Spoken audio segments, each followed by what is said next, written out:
Welcome to my channel, where we explore the dark and twisted world of horror stories. Whether you're a fan of classic tales or new and innovative horror, you'll find something to enjoy here. So sit back, relax, and let's get scared together. In the haunting days of my youth, I found myself in the eerie employ of Undertaker Bob, assisting him amidst the creaking halls of the unknown.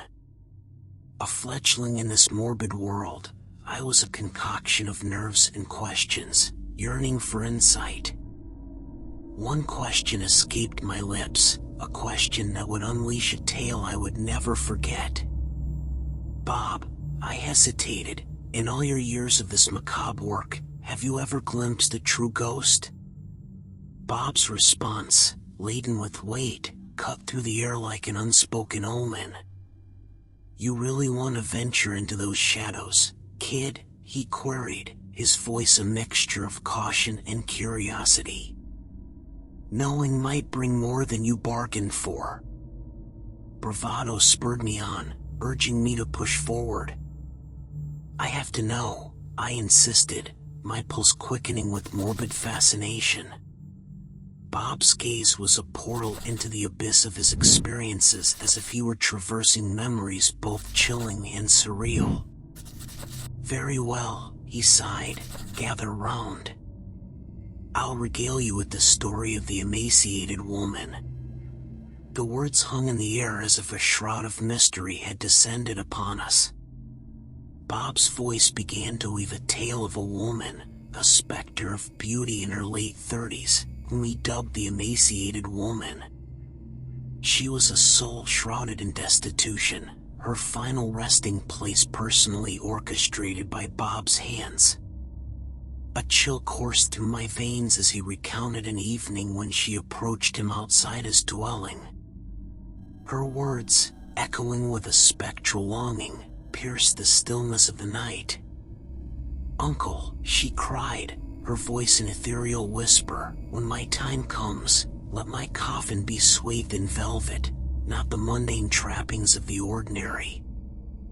Bob's laughter rang out, masking his unease, as he responded in jest, "Sure thing, kid. If you happen to shuffle off this mortal coil, you'll get your velvet-lined coffin." Little did he know that her words would be a prelude to an uncanny encounter with the unknown. The emaciated woman dissolved into the shadows, leaving behind a trail of eerie riddles. And as the sun dipped below the horizon on that same eerie evening, the tendrils of fate stretched their grasp once more. An officer's grim tidings reached my ears. A woman, unknown and unclaimed, had met her demise. Bob embarked on a somber journey to oversee her final rites. Yet, a chilling revelation awaited him at the scene. The woman in question, the one whose whispered wishes had ignited curiosity, was none other than the emaciated woman herself. Her haunting presence, a secret whispered in the wind, now lay lifeless before us.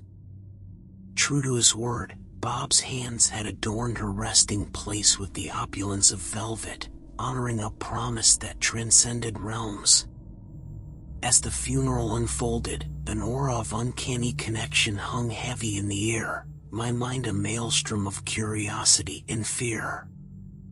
In the aftermath, I dared to probe deeper into the mysteries that had engulfed us.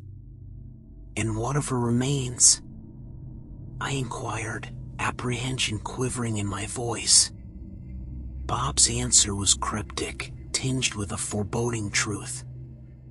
"There she rests, beside the crematorium," he revealed, his voice carrying the weight of the inexplicable. The words cemented a boundary in my mind, a line that I dared not cross. The memory of the emaciated woman's tale, coupled with the unsettling accounts from the villagers, etched caution into my consciousness. Time ebbed, and as life spiraled forward, Bob's presence waned, leaving a chasm in the world of the macabre. My journey continued, shadowed by the wisdom he had imparted. As time melted away, The unsettling stories I had once shied from lost their power over me. The fear, though not forgotten, morphed into a form of understanding, a connection to the mysteries that shrouded our existence. Amidst the solemnity of my undertaker duties, a name fluttered into my awareness like a distant, haunting melody: Mary. A striking woman whose presence in the cemetery became as constant as the moon's rise. Curiosity stirred within me. Was she a mere passerby or something more? As her figure materialized against the backdrop of gravestones, my instinct propelled me to greet her, bridging the gap between the living and the departed. Intriguingly, a curious ritual unfolded with each of her visits. Amidst the gathering dusk, Mary approached a chumpuk tree, plucking a piece to tuck behind her ear. The inexplicable act unfolded like an arcane dance, a symphony only she and the cemetery shared. The mystery intensified, as did our connection. Time rippled, intertwining our paths, creating a bond that defied the normal boundaries of our roles. As conversations flowed, so did my feelings, a river of emotions I had not foreseen. Mary unraveled her tale, a story that tugged at my heartstrings. She was a widow, a woman whose devotion to her husband had been shattered by betrayal. A child was left behind, a burden she bore alone. The scars of her past etched deep into her soul, painted a portrait of resilience in the face of adversity. My heart ached as Mary's narrative unfolded, anger and sorrow intertwined in her words. The inheritance her parents had left her, a symbol of hope, had been pawned for a life with a man who had shattered her trust. His infidelity scarred not just her, but their child. The weight of her anger and her devotion to her daughter stood as a testament to the depth of her emotions, the scars of her past etched deep into her soul. As the whispers of her story faded, a determination to ease her burden unfurled within me. A connection that had once been casual evolved into something far more profound. Little did I know that my empathy, my compassion, would steer our tale into uncharted and chilling waters. In the midst of our growing bond, a question dared to escape my lips: and where's Mary's child? Her gaze shifted toward a distant workers' camp, a beacon of vulnerability against the twilight horizon. Her words dripped with a mixture of sorrow and pity. "Over there," she replied, her voice heavy with the weight of her story. Driven by a wellspring of compassion, I ventured to the workers' camp the next day. There, amidst a sea of faces, I found Gail, Mary's daughter, and Janet, her mute caretaker, stood as silent sentinels. A greeting, an exchange of glances, and soon, I found myself drawn into their lives, learning the unspoken language of gestures and expressions. As days passed, Mary's proximity drew her into my inner circle, a connection both intimate and unsettling. One day, the dark tendrils of her past slithered into our conversation, the tale manifesting with an intensity that shook me to the core. Her voice carried a rage I had not heard before, and her anger was palpable as she spoke of her ex-boyfriend. Vengeance echoed in her words, a vow to end his life. I couldn't stand by, watching the shadows tighten their grip on her soul. Desperation carved a path for my intervention. I spoke, I listened, a futile attempt to quell the storm of her emotions. And as our conversation drifted away, an embarrassed hush settled between us, an unspoken acknowledgement of her vulnerability. Gail's own plight darkened the horizon, her illness casting a pall over their fragile existence. A fire ignited within me, fueled by a heart that ached for Mary and her daughter. Determination forged a decision that would bridge the gap between us. My grandfather's gold ring, an heirloom from generations past, now held a new purpose. I placed it in her hands, a token of hope amidst despair, a gesture that screamed louder than words. A chance for Gail's recovery, for a glimmer of light amidst their shadows. Mary's reluctance to accept the gold ring didn't deter my determination. With conviction, I pressed on, insisting that the ring be sold to fund Gail's treatment. Finally, Mary acquiesced, taking the heirloom with a promise to return it someday. It was a pact of compassion and hope, a pact that lingered in the air like a whispered prayer. But as days grew darker, so did the shadows that danced on the periphery of my life. One evening, a tableau of confrontation unfurled before my eyes. In the distance, within the confines of the workers' camp, a man and a woman grappled in a volatile tango. A nameless unease crept over me as I recognized Mary and her ex-boyfriend. My heart tightened, and a suffocating wave of nausea crashed over me. Hidden emotions, a secret affection, surged to the surface, clashing with the grim reality before me. Seeking refuge, I retreated to the cubicle, blocking out the scene, though my mind replayed the distressing images on an endless loop.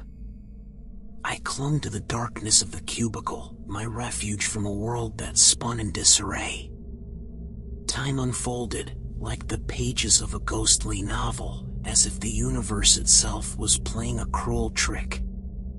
3 months drifted by, like forgotten dreams, and Mary's absence in the cemetery seemed like an omen. Silence shrouded my attempts to reach her, an unsettling void that gnawed at my soul. Then, a cruel twist of fate, as the curtain of obscurity lifted.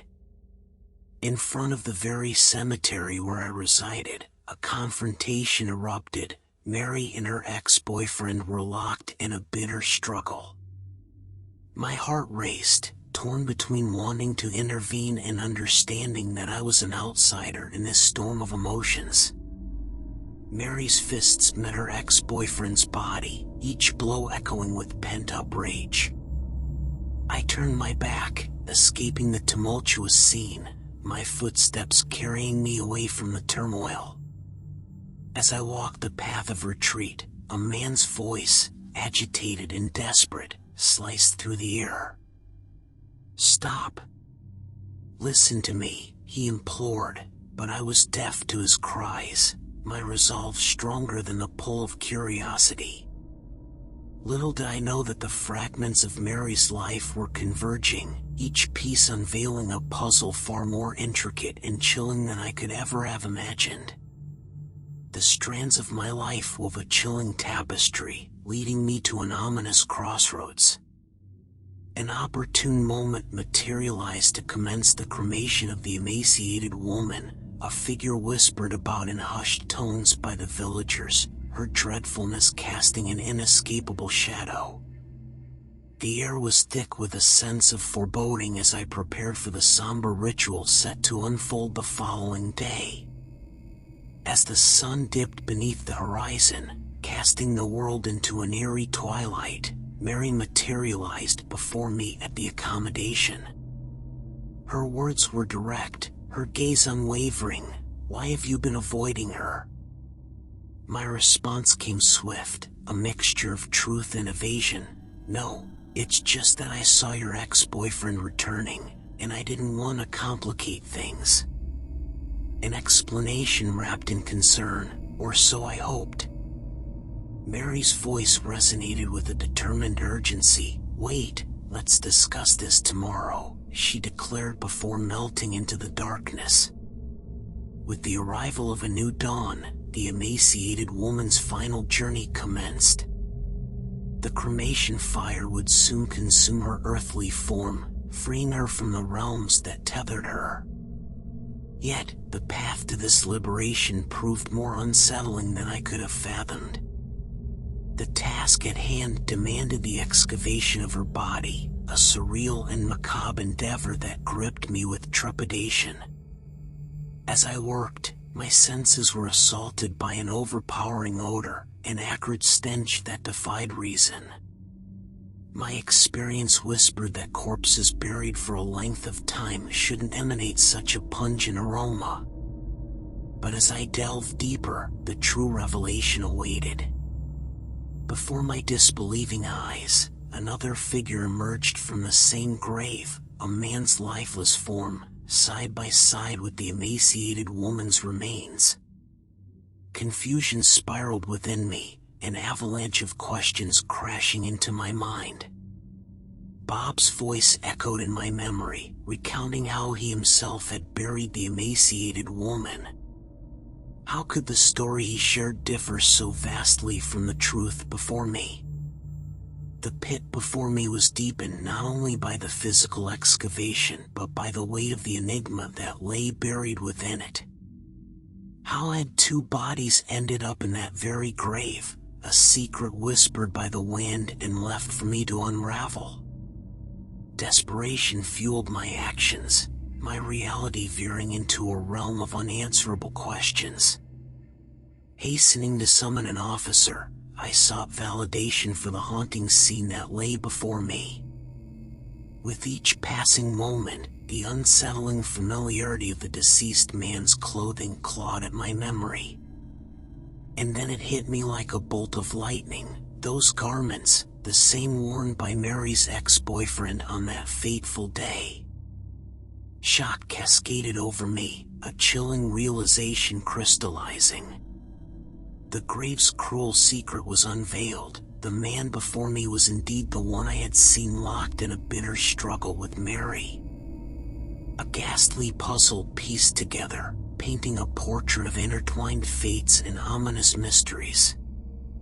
As the officer assumed control, taking the man's body away, the authorities were spurred into action, their duty to unearth the truth echoing my own urgency.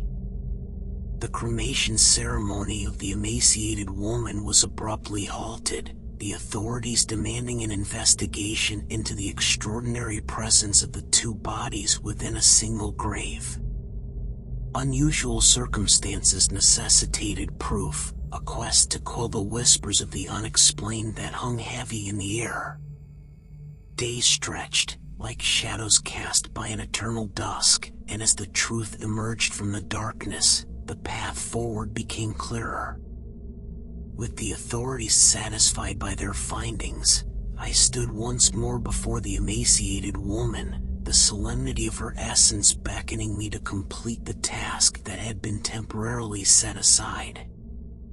A newfound detail emerged. The emaciated woman clutched a champi flower, cradled in her palm, nestled amidst the embrace of crimson velvet. An ethereal spectacle, whispered by the wind itself. My hands, guided by both trepidation and curiosity, reached out, bringing her form into the light. With meticulous care, I cleansed her form, a final act of respect and honor. Amidst this tender ritual, a sensation prickled at my fingertips, an inexplicable presence in her grasp. And then it was revealed. In her hand, cradled like a relic of the past, rested my gold ring, a piece of my history interwoven with her story. An electric current of confusion and wonder surged through me, thoughts racing to bridge the gap between Mary's tale, my gift, and this haunting connection. What had tied our paths together, weaving a tapestry of enigma and fate? The answer, a puzzle piece hidden within the silence of the emaciated woman's form, whispered for me to decipher. In my quest for answers, a beacon of insight emerged from the depths of Undertaker Bob's legacy, his diary. Scribbled pages chronicled the names of those he had laid to rest, each entry a whispered secret etched into history. Amongst the names, a chilling familiarity gripped my heart: Mary. My shock mirrored the tremors that had shaken my world, a revelation that demanded comprehension. Confusion wrestled with disbelief as I grappled with the implication of this revelation. The name that Bob had casually spoken, a mere thread in the tapestry of his tale, was, in fact, Mary herself. Questions swirled like a tempest, the storm of uncertainty blinding my understanding. If Bob had known Mary's true identity, why had he introduced her as a separate entity? The ghostly puzzle extended its tendrils, weaving a web of intrigue and the inexplicable. A single thought pierced my mind like a dagger: Mary's daughter, Gail. As the truth settled like a cloak of shadows, Mary's final chapter called to me. The cremation resumed as if destiny had been set in motion. A surreal air clung to the proceedings, a feeling of being watched by unseen eyes. Memories of Mary's tormented tale reverberated in my mind, her anger and anguish echoing in the winds of the past. An unspoken connection materialized, a bond formed between the living and the departed. With my heart laid bare, I addressed her ethereal presence, an incantation whispered within my very being. Release your anger, Mary. Do not stain your hands with a vengeance. Let go of the hatred that binds you, for it is not your path to tread. The words held a power not rooted in the physical, but in the intangible thread that united us all. As the flames consumed her earthly form, a subtle shift in the atmosphere was palpable. The wind seemed to carry away the weight of Mary's resentment, as if her spirit found solace in the words woven from my heart. The ceremony unfolded with an uncanny harmony, as if the elements themselves bore witness to the closure of a story steeped in sorrow and the supernatural. As the chilling tale reached its conclusion, a lingering thread of curiosity pulled me toward the last chapter of this haunting narrative.